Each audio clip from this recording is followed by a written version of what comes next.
Napigil hininga ang mga tagpo ng harangin ng China Coast Guard ang mga sundalong Pinoy habang nasa resupply mission sa BRP Sierra Madre o ang lumang barkong nakasadsad sa May Ayungin Shoal na nagsisilbing outpost ng mga sundalong Pilipino. Binangga, ginitgit,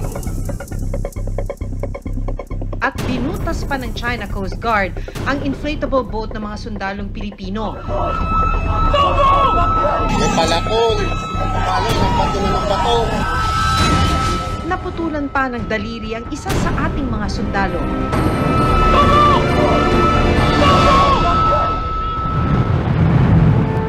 Wala. Lapitan nyo kagad yung lapitan nyo kagad Ito ay para drop. Gitgitan. Nabas na sila.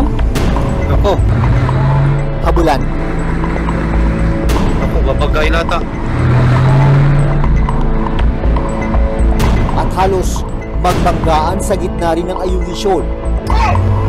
Matapos agawin ng China Coast Guard ang food supply para sa mga sundalong nakadestino sa BRP Sierra Madre. Nabas na sila. Ako, sa Bahura, babagayin kayo. Bahura lang kayo, Bahura. Sa Bahura. At nang bakuhan na ng China Coast Guard ang mga food supply, itinapon pa nila ito sa dagat. At hindi na napakinabangan pa.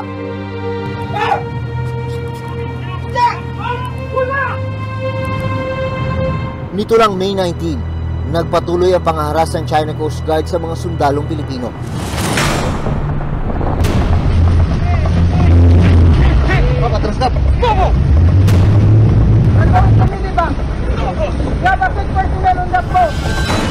Sa videong ito, makikita ang pagbangga ng China Coast Guard sa rubber boat ng Philippine Coast Guard sa kalagitnaan ng isang medical evacuation mission.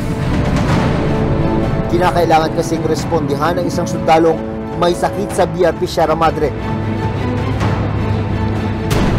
Nag-dangerous maneuver din ang malalaki nilang barko sa kalagitnaan ng pagsagip sa Pinoy na sundalo.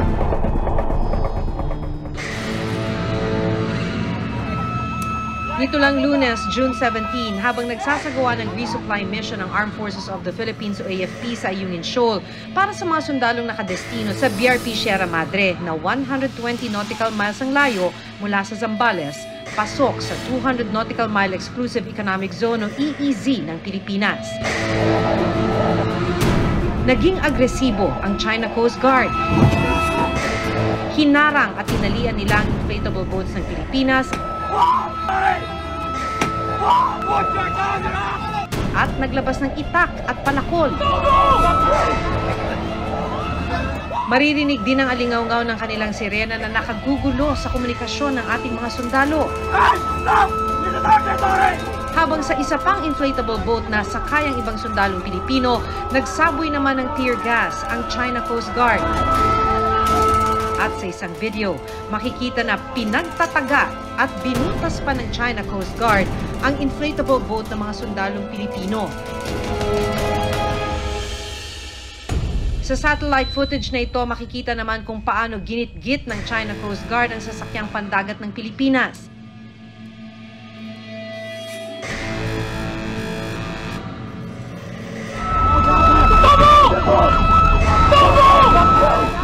Pitong Pilipinong sundalo ang nasaktan, kabilang ang isang sundalo na naputulan ng daliri sa gitna ng engkwentro. Bago matapos ang tensyon, binangga pa ng China Coast Guard ang inflatable boat ng Pilipinas. Matapos ang naging insidente, inilabas ng AFP ang mga larawang kuha ng mga sundalong Pilipino. Makikita ang isang cellphone at ang windshield communications at navigational equipment na sadya raw binasag ng China Coast Guard matapos ang puwersahang pagtow sa RHIB ng mga sundalong Pilipino. Butas din ang isang inflatable boat. Parang mga pirata na po sila dun sa mga ginawa nilang actions na yun. Yung ating abide by the rules, guided by the rules of engagement, yung ating approach is above board. I call them a band of barbarians.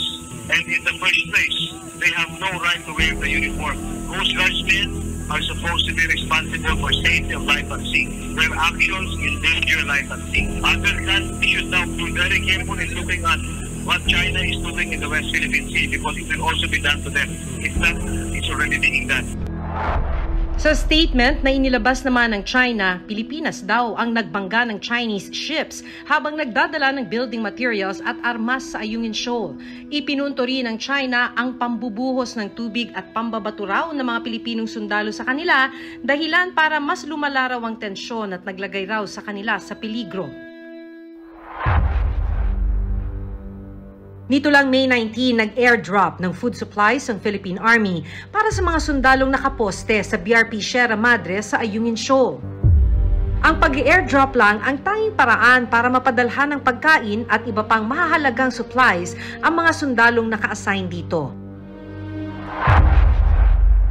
Pero nang mahulog sa dagat ang ilan sa food supplies, sumugod ang ilang rubber boats ng China Coast Guard para agawin ito. Wala. Lapitan nyo agad yung lapitan nyo agad Ito ay para drop. yung item agad, lapitan nyo yung item. Naghabulan ng 2 rubber boats ng Pilipinas at 2 mas malaking rubber boats ng China. Ako, mabagay lata.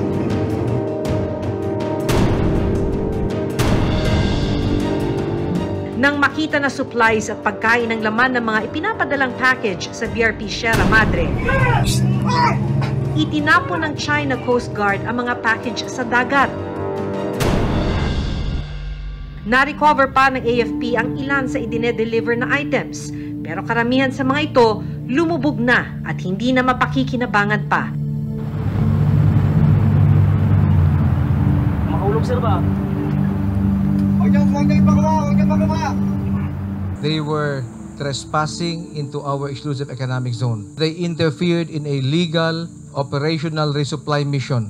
Their narratives is that they do the blocking because of construction materials. They have zero common sense. Giyit ng Armed Forces of the Philippines o AFP, ang China Coast Guard ang unang lumapit sa BRP Sierra Madre. At wala rin daw katotohanan ng ipinapakalat na impormasyon ng China na nanutok ng baril ang mga Pilipinong sundalo sa kanilang mga Coast Guard. Binabas lang nila just to get ready in case something happens na dahil napakalapit na no. Ito ay para drop. Hindi lang mga supply ang pinupuntirya ng China Coast Guard.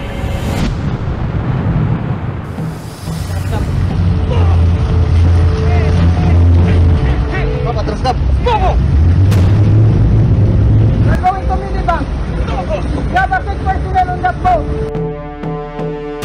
Hinarang at binangga din ng China Coast Guard ang rigid hull inflatable boat ng Philippine Navy na nagsasagawa ng medical evacuation para sa isang sundalong naka-duty sa BRP Sierra Madre na may sakit noon. Ayon sa Philippine Coast Guard, excessive deployment ang ginawa ng China nang maglabas ito ng 2 Coast Guard vessels, 2 maliit na bangka at 2 rubber boat, laban sa nag-iisang inflatable boat ng Philippine Navy. Dahil sa insidente, kinabukasan na raw nadala ang may sakit na sundalo sa ospital sa Palawan.